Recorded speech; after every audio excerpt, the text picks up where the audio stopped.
Thanks, Sue. It's my honor to be here amongst all this greatness. Here's what I was charged with in my marching orders. So it was, tell a story. Tell a story about why your topic, industries, is important to you personally, to me, and my family. And then talk about how it fits in with the larger community ecosystem and, maybe why you should care. Although I'm not going to should you. You guys can decide that. You're really bright people.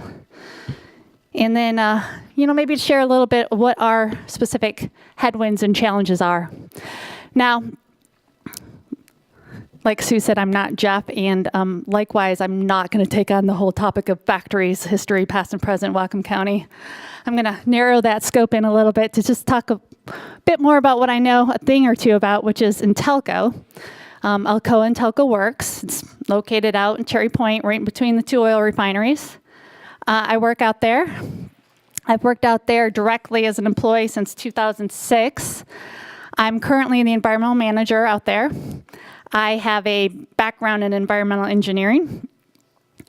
And I get pretty excited about being at Intelco and having the privilege of doing what I do out there, making aluminum.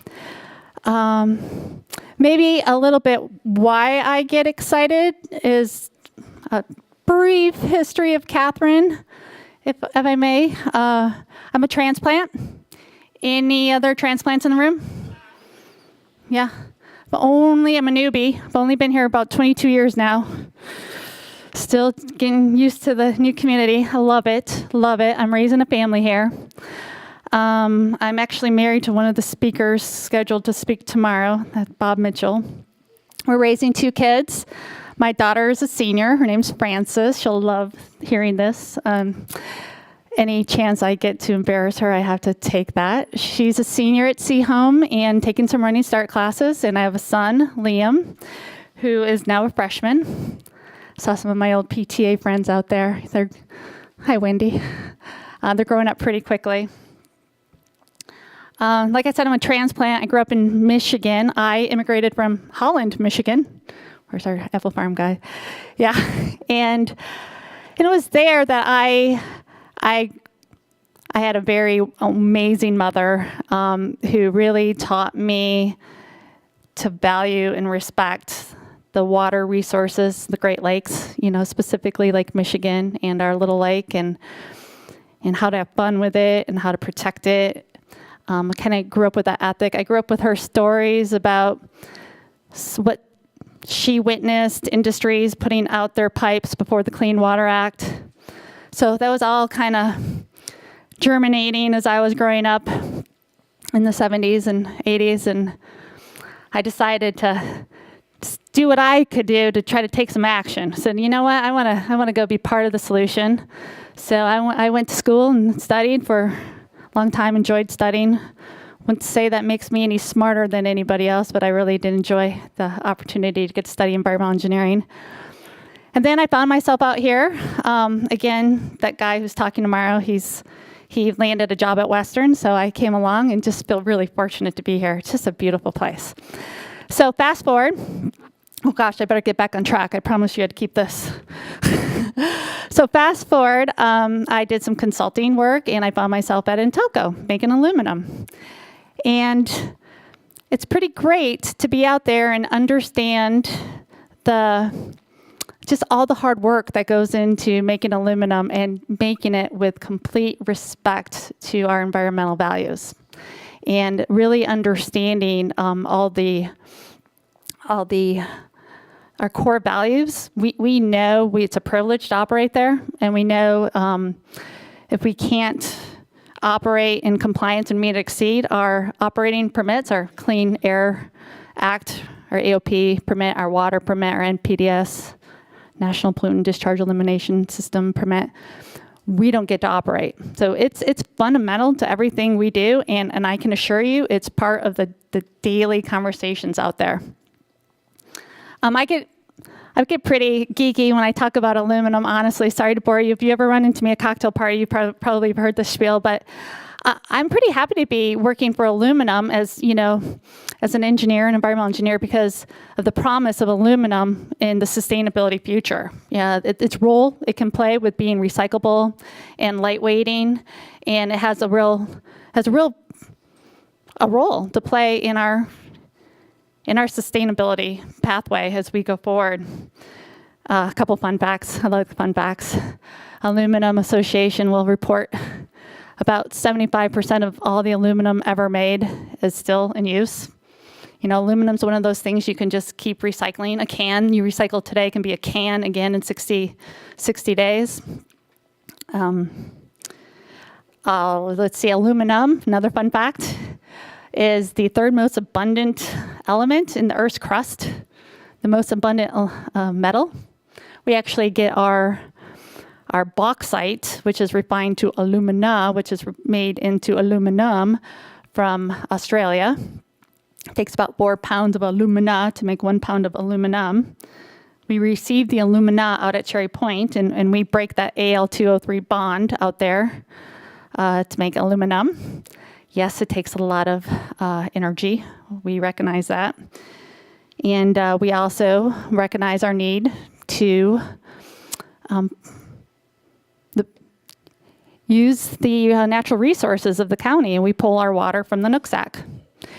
We use about 1 million gallons per day of water. We've had some pretty exciting projects happen in my tenure there.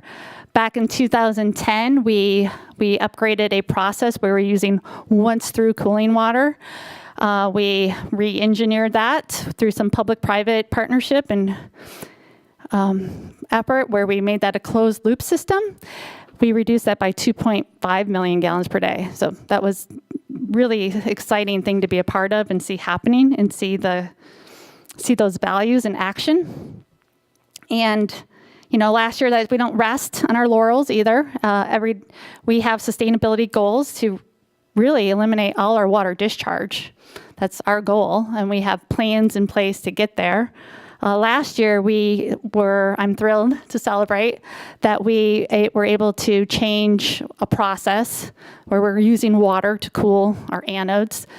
And we were able to change that project due to some really smart engineers that we have working out there and eliminated the use of water for that purpose altogether. So that reduced 40,000 gallons per day. So I want to assure you, somebody's out there every day, that we value those resources and we're working hard to minimize our use in them. Okay, but that's not all that personal, and I was supposed to tell a story. So, beyond that professional meaning, working out there, which I'm very fortunate and grateful for, I really appreciate the ability to help provide for my family and the ability then to also help kind of contribute on a day-to-day level to my community. Things like the PTA and nonprofits and I'll tell you a little story. I was volunteering last Saturday and ran into a new friend, introduced who I am and where I was working, and I'm always kind of waiting for how's this person going to react when they find out I'm working at Cherry Point, right? I'm always like, okay, which way is this going to go? And she really said, she works with a nonprofit, and she goes, listen, I really appreciate all the work you do out there and all the contributions your industry is able to give, and it's the least we can do, and I'm happy that we can still be here and be in business and be part of the community and give back. I think my PR person would like if I threw out there that last year, with the help of the Alcoa Foundation, we were able to give about $155,000 back to the community in nonprofit grants, with a focus on environmental and education being two of the key focus points. And beyond that, some more personal things. I had a Western intern out there this summer from the Huxley Environmental Science Program, and we were debriefing just yesterday. I'm like, well, how'd it go, and what do you think? And he said, at the beginning of the summer, I tell you, I don't think I was very fired up at working for an aluminum smelter. I said, yeah, I don't blame you. I can understand that. And he said, but I've got a lot of respect now with all the work you guys do out here, and I could see this as something that I would want to be a part of in the future. So, I think it's with everything, communication, relationships, getting to know each other, knowing more about what we're doing. Having events like this, thank you, goes a really long way. Let's see. So I think I covered one, why it's important to me and my family. I think I hit a little bit on two, the ecosystem and community level. I could go on for days. Oh, but I only have 3 minutes. So threats and challenges. We are a trade-exposed, energy-intensive company competing on a world platform stage. We make aluminum. The price of our product is based on the London Metal Exchange. So we're competing with people from all over the world. And for those of you who have been following our stories, we nearly went out of business last year. We were scheduled, it was announced to curtail. And that was pretty devastating. It was pretty devastating to see what happened to really all my friends and the impact to their families. And economies changed, markets changed, and we were able to live to fight another day.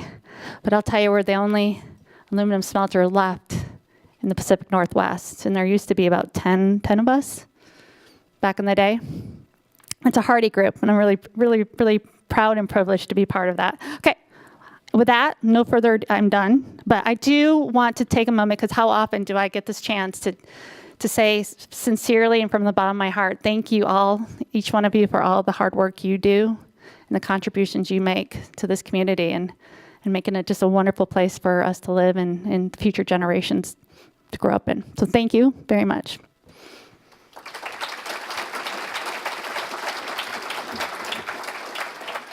No time for questions. Yeah.